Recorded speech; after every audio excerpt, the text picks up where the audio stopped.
Deep Dive: The Enduring Financial Shadows of the Epstein Files. Welcome to Nexus Deep Dive.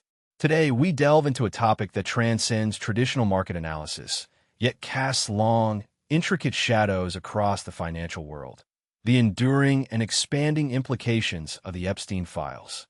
What began as a horrific criminal scandal has metastasized into a complex web of legal, reputational, and systemic risks, revealing critical vulnerabilities at the highest echelons of global power and finance.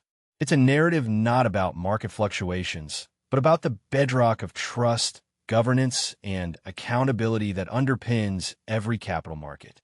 The recent revelations from the Epstein Files serve as a stark, chilling reminder of how deeply intertwined personal conduct, illicit networks, and legitimate financial operations can become.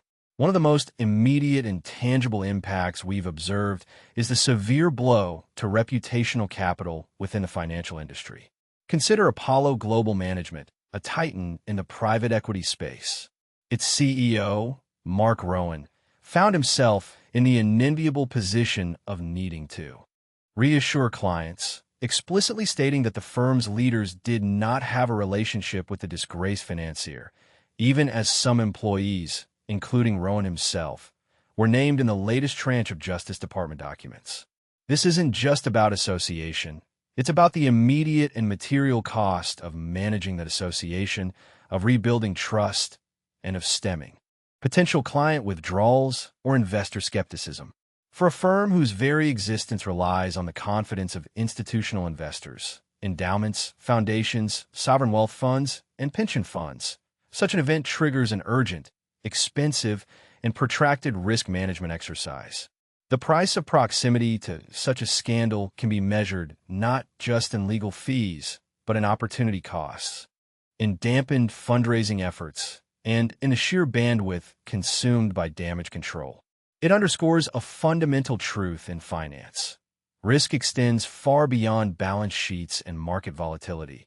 It encompasses the integrity and ethical standing of every individual within an organization's orbit. The ability to navigate and mitigate such people risk becomes paramount, especially for firms managing vast sums of multigenerational wealth, where the purpose of the wealth becomes a central discussion point with clients. Moving beyond direct financial institutions, the Epstein Files have unearthed profound systemic vulnerabilities within national institutions and even royal families, demonstrating how privilege and opaque networks can create an environment ripe for exploitation and misconduct. The arrest of Andrew Mountbatten Windsor, brother of King Charles, on suspicion of misconduct in public office, is a case study in how these shadows extend to state actors.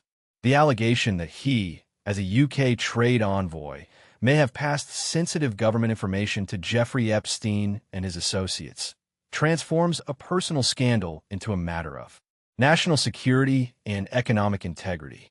The critical question here, from a financial analytical perspective, isn't solely about criminal wrongdoing, but about the abuse of an official role for potential self-dealing, where access and influence are monetized outside legitimate channels. Harry Wilson's reporting highlights how questions surrounding Andrew's lavish lifestyle, disproportionate to his discernible income, were persistent.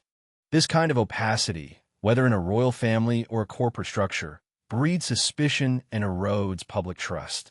The statement from King Charles, distancing himself and emphasizing that the law must take its course, signals a critical shift. It's a recognition that the historical system that is set up to not allow scrutiny into the members of the family is crumbling under the weight of these revelations.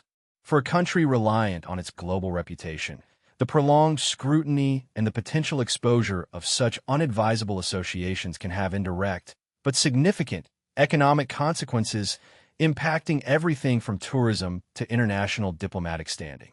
It serves as a vivid illustration that even the most deeply entrenched systems of power are not immune to the disruptive force of transparency, however painful that transparency may be. The overarching theme emerging from the Epstein Files is the exposure of an unseen economy of influence, operating in the periphery of legitimate finance, yet capable of touching its core. The comparison of Epstein to a dark Forrest Gump, popping up in correspondence with central bankers, investment giants, and cultural icons, vividly paints a picture of a man who leveraged illicit activities to gain access to and potentially exploit legitimate power structures. This is where the Epstein files intersect with broader economic conversations. While Nancy Curtin of Alti Tiedemann Global articulates a vision of innovation-driven bull markets and robust economic growth fueled by technological advancement, the Epstein files reveal the darker underbelly, the shadow networks where wealth accumulation and influence peddling follow a different, more insidious logic.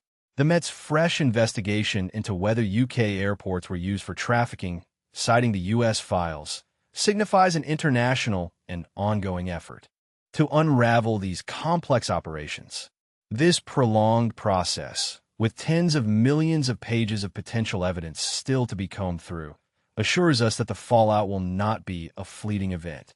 It will be a protracted period of reckoning, continually challenging individuals, institutions, and regulatory bodies to reassess their vulnerabilities. The sheer breadth of the scandal, even being cited as a contributing factor to a perilous stretch for the Trump White House, underscores its macro-political weight, suggesting that such deep-seated scandals can introduce systemic instability and diversion of national focus. It highlights the imperative for regulators, much like the Federal Reserve grappling with a rapidly changing economy, to adopt a more forward-looking perspective, not just on economic data, but on the evolving landscape of ethical and criminal risk that can undermine the foundations of economic prosperity. In essence, the Epstein files are more than just a scandal. They're a profound lesson in systemic risk. They expose the hidden costs of unchecked power, the fragility of institutional trust, and the enduring challenge of accountability at the highest levels. The financial world, accustomed to quantifying risk in terms of market movements and credit defaults, is being forced to confront a more nebulous, yet equally destructive, form of capital erosion: the erosion of moral authority and public confidence. To recap, the three most important points discussed are: first, the immediate and material financial burden of reputational risk for firms linked even tangentially to such scandals, demanding swift, transparent, and comprehensive client reassurance.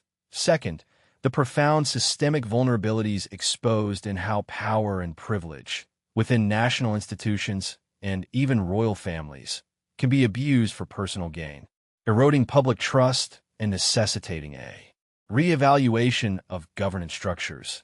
And third, the long tail of international investigations and potential regulatory changes, ensuring prolonged uncertainty and a continuous reckoning that will impact individuals, companies, and indeed, entire nations. Thank you for joining us on this Nexus deep dive. If you found this analysis valuable, please subscribe to the channel, and we welcome your thoughts and feedback in the comments below. See you in the next deep dive.